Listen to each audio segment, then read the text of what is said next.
There was a time when bowl making was a cherished trade, passed down through generations of families. But today, with so many inexpensive materials with which to mass-produce tableware, handcrafted wooden bowls have become a speciality item, and this centuries-old traditional craft is almost a lost art. These exquisite bowls are made from a solid piece of hardwood, beech, maple, walnut or cherry. Logs arrive at the mill fresh from the forest, so they're still damp. There's an advantage though, because the moisture lubricates the cutting tools. The first step is to divide it into blocks. The chainsaw operator measures and inspects the log. The length of each block is determined by the diameter and defects such as knots or scarring. He inspects the ends of the block, marking any cracks or other flaws with a red crayon.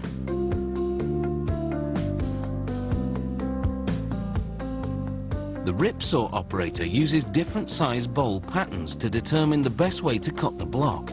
The goal is to get the most and biggest bowl-sized pieces possible without using the defective areas.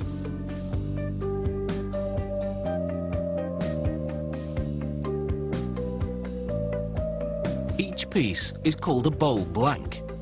This block is large enough to yield 3 blanks. Each one is wide enough to produce a 43 centimeter bowl and a series of progressively smaller bowls that nest inside it.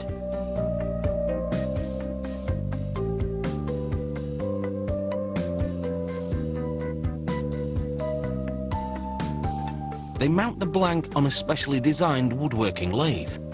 From this point on, everything depends on the skilled hands of the lathe operator. As the block spins, he carves out the bowls using a series of specialized knives. First, he uses this curved knife to shear off the outer portion. It takes great expertise to know exactly how to angle the tool and when to pull it out to release the wood shavings and prevent a jam.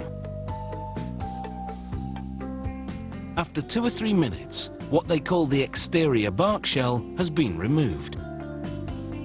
The bare wood that's left will be the outside of the largest bowl. With a finer blade, he now sculpts the wood to just the right thickness and smooths the surface.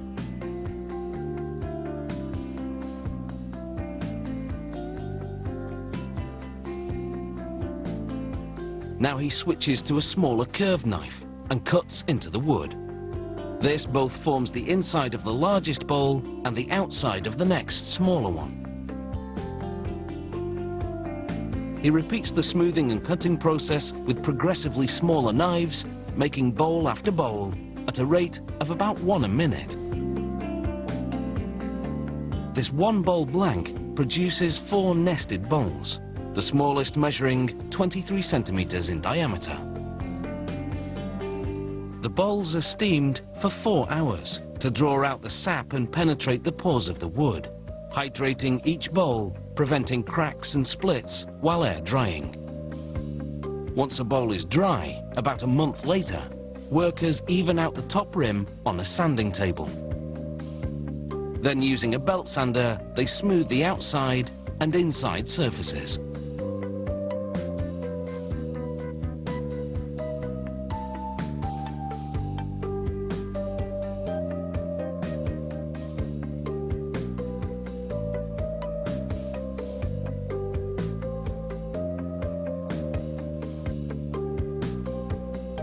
The bowl now goes upside down through a specialized knife that shaves off part of the bottom.